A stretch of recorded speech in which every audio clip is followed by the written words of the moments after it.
UP में सड़क पर नमाज को लेकर सियासी तलवारें खिंची हुई है। यूपी में ईद के दिन कहीं भी सड़क पर नमाज नहीं पढ़ी गई, जिस पर सियासी बयानबाजी भी खूब हुई। और अब उत्तर प्रदेश के मुख्यमंत्री योगी आदित्यनाथ ने एक एजेंसी को दिए इंटरव्यू में सड़क पर नमाज को लेकर बड़ी बात कही है।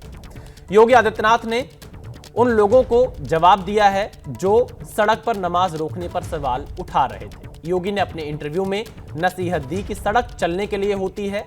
जो लोग ये बोल रहे हैं उन्हें हिंदुओं से अनुशासन सीखना चाहिए, कुंभ से सीखना चाहिए, ये धार्मिक अनुशासन है। योगी आदित्यनाथ ने साफ किया कि पर्व और त्योहार उद्दंडता करने के माध्यम नहीं बनने चाहिए। उन्होंने सलाह दी कि अगर आपको सुविधा चाहिए तो अनुशासन का पालन करना सीखिए। सड़क पर नमाज की तुलना कांवड़ यात्रा से करने पर भी योगी आदित्यनाथ ने जवाब दिया। उन्होंने बताया कि कांवड़ यात्रा हरिद्वार से लेकर गाजियाबाद और दूसरे क्षेत्रों तक जाती है, ऐसे में वो सड़क पर ही चलेगी। उन्होंने सवाल उठाया कि क्या परंपरागत मुस्लिम जुलूस को रोका गया है। योगी ने आगे कहा कि ताजिया की साइज थोड़ा छोटा करिए, हाई टेंशन तार की वजह से, क्योंकि कांवड़ यात्रा में भी डीजे का साइज छोटा करने को कहा जाता है। साथ ही योगी ने कहा कि नमाज पढ़ने की जगह ईदगाह या मस्जिद होगी, सड़क पर नहीं हो सकती है। ठीक तो बोला है, ठीक बोला है। सड़क चलने के लिए होती है, और जो लोग ये बोल रहे हैं ना, उनको हिंदुओं से अनुशासन सीखना चाहिए। 66 करोड़ लोग प्रयागराज में आए, देश की आधी जनता, और 66 करोड़ लोग, कहीं कोई लूटपाट नहीं, कहीं कोई आगजनी नहीं, कहीं कोई छेड़खानी नहीं, कहीं कोई तोड़फोड़ नहीं, कहीं पे कोई अपहरण नहीं। ये होती है अनुशासन, यह है धार्मिक अनुशासन। श्रद्धा भाव के साथ आए, महास्नान में भागीदार बने, फिर अपने गंतव्य की तरफ चले गए। एक पर्व और त्योहार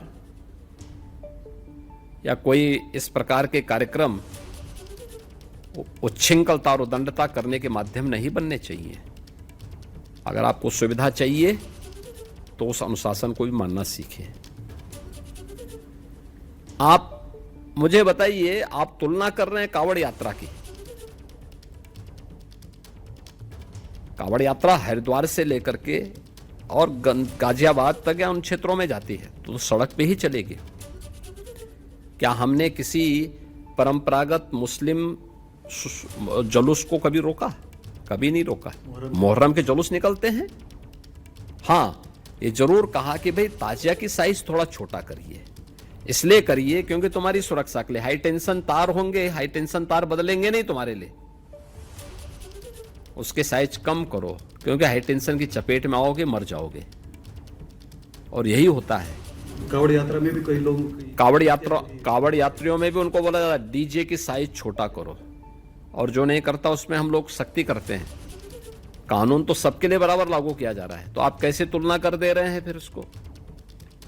ईद में कौन सा प्रदर्शन करेंगे आप? घंटों सड़क जाम करेंगे नमाज पढ़ने के नाम पे, और नमाज पढ़ने की जगह आपकी ईदगाह होगा, आपका मस्जिद होगा, सड़क नहीं हो सकती है। और इसके लिए अगर बोला जा रहा है, आप मानेंगे नहीं तो ठीक तो कहा कि आप उद्दंडता करेंगे। पथराव जो वहां पे हुआ वो दो मुस्लिम पक्षों में पथराव हुआ है, हिंदू पक्ष उसमें कहीं भी नहीं है, प्रशासन कहीं भी नहीं है। तो योगी आदित्यनाथ ने सड़क पर नमाज पढ़ने को लेकर अपने रुख को दोबारा दोहराया है कि यहां पर सड़क नमाज पढ़ने की जगह नहीं है, ईदगाह या मस्जिद में ही नमाज पढ़ी जानी चाहिए। योगी आदित्यनाथ ने बहुत सारी बातें पीटीआई को दिए इस पॉडकास्ट में कहा है कि पर्व और त्योहार उद्दंडता का जगह नहीं बननी चाहिए, अनुशासन का पालन करना चाहिए। अगर आपको सुविधा चाहिए तो, और सुविधा के लिए अनुशासन का पालन करें। योगी आदित्यनाथ ये बयान दे रहे हैं। जो सवाल उठा रहे हैं वो हिंदुओं से अनुशासन सीखें। और यहां पर हमारे संवाददाता विवेक राय लखनऊ से लाइव जुड़ चुके हैं। विवेक, योगी आदित्यनाथ इन दिनों संभल पर बहुत ज्यादा बोल रहे हैं, नमाज पर उनके बयान बहुत ज्यादा सामने आ रहे हैं। तमाम ऐसे मुद्दों पर योगी आदित्यनाथ के बयान सामने आ रहे हैं जो एक जमाने में 2014 के पहले कभी योगी आदित्यनाथ के इस तरह के बयान आते थे। क्या देखते हैं इसके पीछे क्या वजह हो सकती है?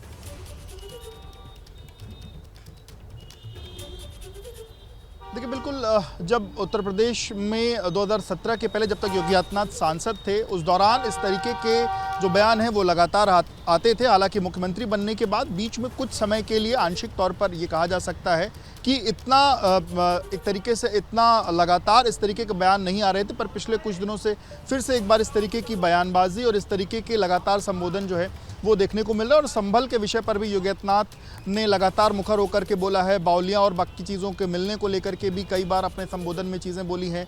औरंगजेब को लेकर के या सालार गाजी को लेकर के जो विवाद हो, उस दौरान उन्होंने तमाम चीज़ें बोली हैं।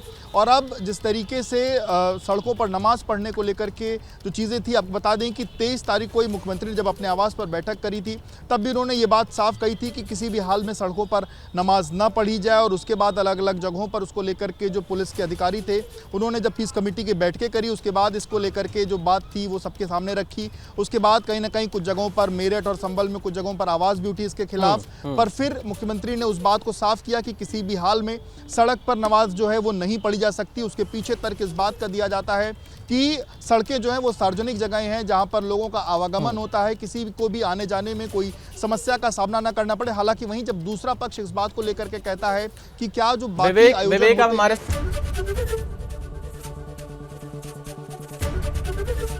एबीपी गंगा, खबर आपकी, जुबान आपकी।